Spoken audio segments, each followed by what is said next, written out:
Here's something nobody really says out loud. The guys who go around bragging about being mavericks, 9 times out of 10, they're just running from the responsibilities they don't want to face. It's not bravery, it's avoidance. And today, we're digging into exactly what that looks like. Hi everyone, it's Monica. Welcome back to Sister Wives Underground. Let's get into the reality of this so-called maverick. Because losing 3 wives and still thinking you're the misunderstood one, that's not strength, it's self-delusion. He heard someone say, "You're a jerk," and managed to twist that into some weird form of pride. He talks like he's rejecting mainstream ideals or social expectations, but really, what he's avoiding is the hard stuff: accountability, love, commitment. Saying something like, "I didn't leave my family, I'm independent," doesn't make you courageous, it makes you a liar. And then there's his supposed taste. He openly brags about loving David Yurman watches and jewelry, which is really funny. That brand previously shouted status, but nowadays it simply equals overpriced, aging, and mass-produced. Same as his viewpoint. He's grasping the veneer of luxury, the facade of substance, without any substance itself. It's surface all the way, high gloss, empty, and agonizingly out of touch. The same with the art he displays, costly to be certain, but completely lacking in meaning. It's mere decoration to draw the eye away from the void beneath. And then there's the manner in which he always attempts to come across as being quick-witted. When he referred to someone as the Teflon Queen, as if that was going to be clever or biting, it didn't take. What it instead did was highlight the way he never lets anything stick to him, emotionally, ethically, relationally. He deflects blame, ducks responsibility, and then positions himself as the hero. That is not a maverick, that is emotional immaturity. His whole persona appears constructed along these lines of being different, being daring. But the reality is that he's taking a cue from a playbook men have been using for centuries. Walk away when the going gets tough, particularly when the women in their life are no longer serving a purpose for image or breeding. There's no subversion involved. It's the oldest game in the book. He's not breaking new ground. He's simply recycling worn, rotten habits.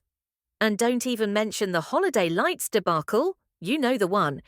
Teetering on the highest step of a ladder that clearly said, "not a step," attempting to prove something. That wasn't brave, that was Looney Tune, like a sitcom father trying too hard to be a man. That's not manhood, that's attention-seeking. Even the Top Gun comparison doesn't hold up. Because if you actually examine Maverick, the character, he's reckless, arrogant, self-centered, always blaming others. It's not a model of greatness, it's a cautionary tale. And that's precisely what we're working with here. This is not someone who's grown beyond religion or societal norms. He's not beyond those structures, he's just not willing to be accountable to them. He employed polygamy as a costume, just as long as it made him seem interesting. But the moment it asked for emotional labor, exposing, or actual commitment, he dumped it. And now he's misunderstood. Now, what he's clinging to is a staged, photo-ready version of family life, sanitized, regulated, emotionally vacuous. Board games and candy apples don't erase decades of shattered trust. They don't repair strained relationships. They're props. And we all know it deep down. He's not a rebel. He's a warning. He's what can happen when ego is confused with confidence, when image is confused with identity. He constructed a life out of looks, and then was surprised when it disintegrated. So why are we still listening? Why are we providing energy to a show that's obviously gone through its legs? It's no longer about the family. It's about staying alive, financially, emotionally, reputation-wise. But the reality is, the fantasy is breaking. And perhaps it's time that we stop watching the wreckage unfold and finally shut everything down. The women have all moved on with their lives. The kids? They're doing just as well. Cody and Robin, though. They're still in their own little bubble, perfectly suited to their own echo chamber. This show, however, It's well beyond its expiration date. What began as an interesting glimpse into polygamy has become a fusty performance, an artificial spectacle constructed to squeeze the final drops of viability from a story that's far beyond the shelf date. Face it, it's no longer about the lifestyle. It's about keeping those TLC checks rolling in. Now the show isn't even filming anything real. It's just manufactured mayhem, scripted drama, and manipulation of emotions masquerading as entertainment. The cameras keep rolling, the storylines get manipulated, and the only thing that appears to expand is the difference between what they're filming and the reality that's been left behind. Want to know what would actually be interesting? A shift in focus. Let's see what it's really like to leave polygamy. That would be compelling TV. Bring back the women who tried to speak truth back in the earlier seasons. The ones who were dismissed for calling out the cult-like dysfunction. These women had real stories to tell, but instead, we're stuck with this circus. And let's be honest, none of the adults are well served anymore. Christine, who was once the show's hero, definitely has her imperfections. Mary, she's constantly pushed to the side and belittled, always the punchline. Janelle? She remains calm, but even she's not perfect. And Cody. Not only is he emotionally poisonous, he's manipulative, controlling, and becoming harder and harder to watch. And then there is Robin, the master of the eternal victim, who weeps on cue while shirking all responsibility. It's painfully clear now. There isn't one cohesive family unit here. Not anymore, not for years. By season 2, they were already saying they scarcely even spoke to each other. And what's left now? A monogamous couple, some exes who are attempting to rebuild their lives, and a never-ending spin cycle of half-resolved storylines and scripted heart-to-hearts. In the meantime, real problems such as neglected children, emotional abuse, and financial domination, they're glossed over or simply ignored.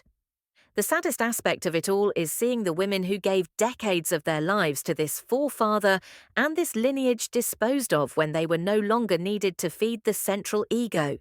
And along came the show, lagging behind reality, prolonging scenes that became irrelevant years ago. Episodic footage is like watching something recorded on borrowed phones and cut with sticky notes. Exhausting. The show needed to be cancelled seasons ago. The original concept, kaput. There's nothing remaining but the after effects. And now it's not about family, religion, or harmony. It's purely about money. It's time to cancel the show and allow these individuals to lead private lives. The ones who desire to grow will do so without the cameras, and the ones that don't, well, at least we won't have to see them fake anymore. Here's something the cameras didn't want you to see.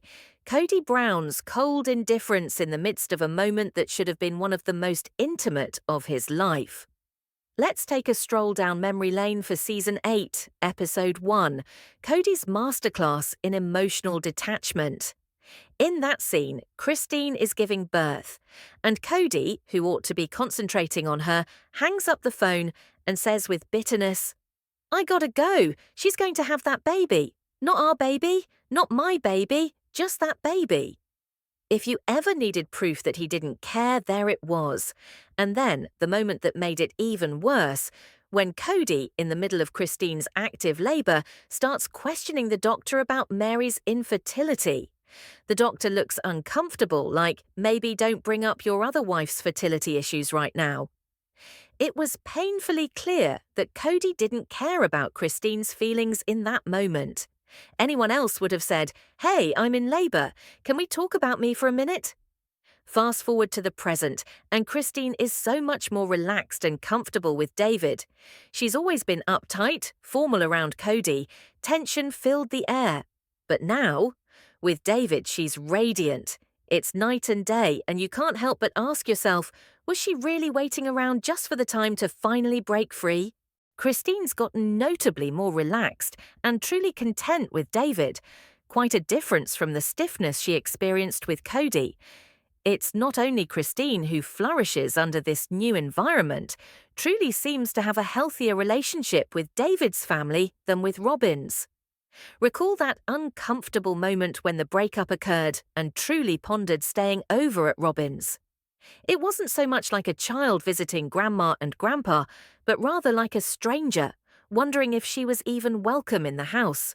While Robin insists Truly's visits are bringing normalcy back, the truth is Truly only really gels with a few of Robin's children. The others, they're strangers. David, meanwhile, takes all of Christine's children in complete stride. His affection and warmth are evident, particularly in contrast to Cody's chilly, scant shows of love, the quick pecks and hand-holding that never quite summed up to much at all. No wonder Christine appears so much more content and joyful around David. Perhaps it's because she no longer feels like she's walking on eggshells around a man who yells and dodges. Christine's life is tragic in so many respects. She didn't even know what a healthy relationship was until she witnessed it from her children. At least she awakened before it was too late and experienced bliss in a monogamous relationship. Cody's relationships with his children from the first 3 wives have been complicated for years. COVID merely exacerbated the situation. He disregarded many of them throughout the pandemic and still got ill, all his obsessive grocery washing rituals to no avail. The biological Brown children appear to be separate from Robin's children, and it's obvious there's distance. Even the adopted children are hardly ever in view. If Cody was unable to divide time equally among all of his children, perhaps he should not have had so many. Observing the older children, such as Gwendolyn, be slightly affectionate toward Robin's children, but overall, it is clear that the family is broken. Truly is in a better place now with Christine, David, and her siblings, who love her dearly. And don't get me started on that moment when Cody left the hospital while Christine was in labour. Presumably, he was going off to spend time with Robin. There were plenty of adults who could have stepped in, dropped off snacks or clothes, but no, Cody had to leave. And while Christine was pushing, Cody was likely texting Robin, jealous that he wasn't the centre of attention. That's been the vibe for years. Cody has never demonstrated real concern with any of the children who are not Robin's biological offspring, and it's still uncertain whether he truly cares about them whatsoever or just acts for the sake of the cameras. Cody and Robin are adamant about building their own little bubble, a true family unit that's outside of everyone else, attempting to get everyone to think that it's better. The issue? They've conditioned their children to view the others as the wrong side, and that is a very unhealthy dynamic. You can observe it in their actions, the snide remarks, the battles for control, and Cody's lack of disciplining properly, depending on whose child is being referred to. If one of Christine's children had been rude, Cody would tell them they were doing something wrong by name. When it comes to Robin's kids, there are blanket statements or nothing. In the end, Cody put all his energy into one household, Robin's. He's left the original wives and children to struggle, both financially and emotionally. And that's why the original wives are doing so well now that they're out of the mix, ironically. Robin didn't want to be the sole favourite wife, though. But you can't be the queen of a polygamous pyramid if the hive has flown. Christine was fortunate enough to find true love and happiness before it was too late. Cody, he's been left alone with a prairie dog-infested patch of land and a dwindling family. And if you find attention seekers to be intolerable, wait until you witness Mike Kelty's most recent meltdown. Annoying has never been taken so far. Another Mike Kelty standby, am I right? Oh, wonderful. Another completely adorable thing she does. Mike Kelty's essentially that annoying co-worker we all love to hate. You know the one, believes they're always the focus, and when they're not, it's a dramatic production. Classic. Oh, it's funny. If by funny you mean excruciatingly obnoxious. Example, Christine's engagement takeover party. Rather than sitting there silently, allowing David perhaps to catch a glimpse of the fact that she spilled something on her dress, which could have been an ironic, self-conscious, humorous moment, She breaks out full-on sitcom style and begins screaming "David" over the whole party. Like, why? Is she yelling his name for the wager? Creme de la creme attention-seeking behavior there. And my Kelty, she's the best of Christine and Cody's most annoying qualities all rolled into one, but multiplied. Such as Cody, she needs to be the focus. Such as Christine, she believes she is hilarious. Everything in their world centers on them. So it's even strange that Christine made a joke about David being so much like my Kelty, and that she's essentially marrying her daughter. Yikes. That's not quirky, that's awkward. And come on, my Kelty's got epic pick-me vibes.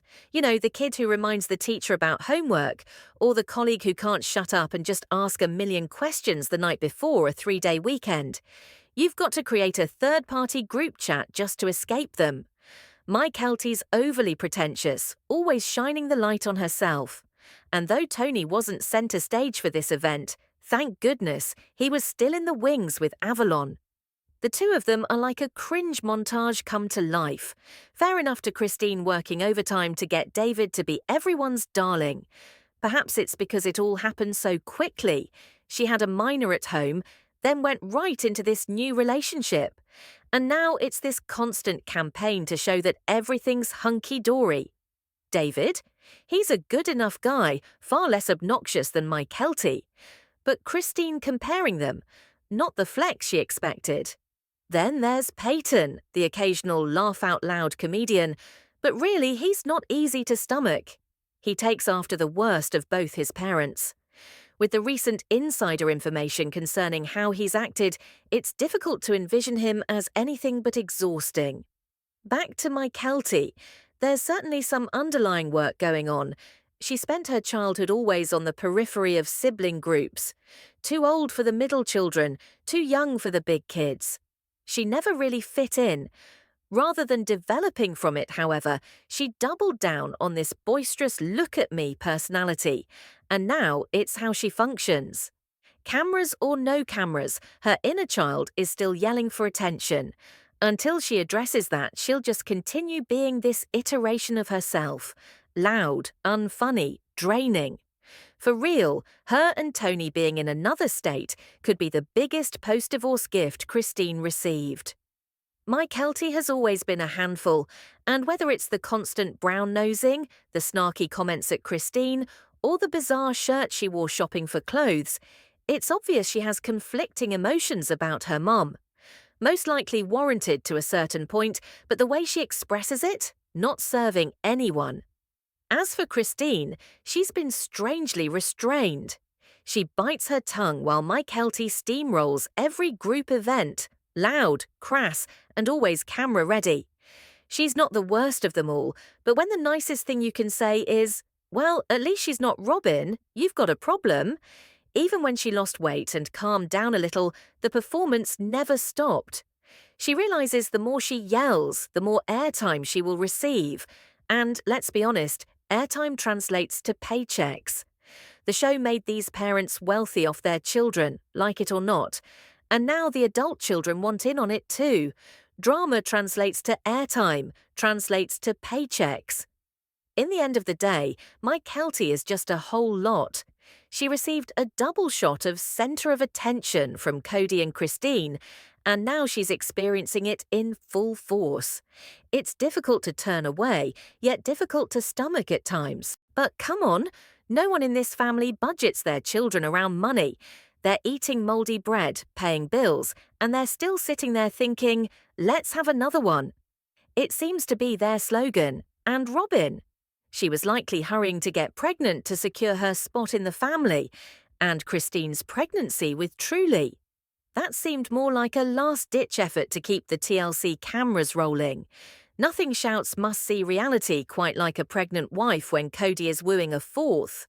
Christine had been heavily invested in getting the family on the show, and perhaps she was just attempting to remain relevant after losing her favourite wife status. Don't get me wrong, Christine had had several miscarriages, and Cody encouraged her to keep trying. He was overjoyed when Truly was a girl, in hopes that she would try for a boy next. The guy's favourite wife game is intense, And of course, no one expected Robin to have an actual job. In their culture, a new wife needs to make babies, not work outside the house. So it's all staged drama when individuals pretend like Robin should have applied for a job. Actually, the family appeared caught off guard when public scrutiny from the show jeopardized their normal jobs. Janelle resigned from hers for the Vegas relocation. Mary was fired, but picked up another job. Christine worked nights on the census when pregnant, and Robin began business ventures of her own. Oh, and let us not forget in filming when there was a moment in time when the world saw just how crazy their lives really were.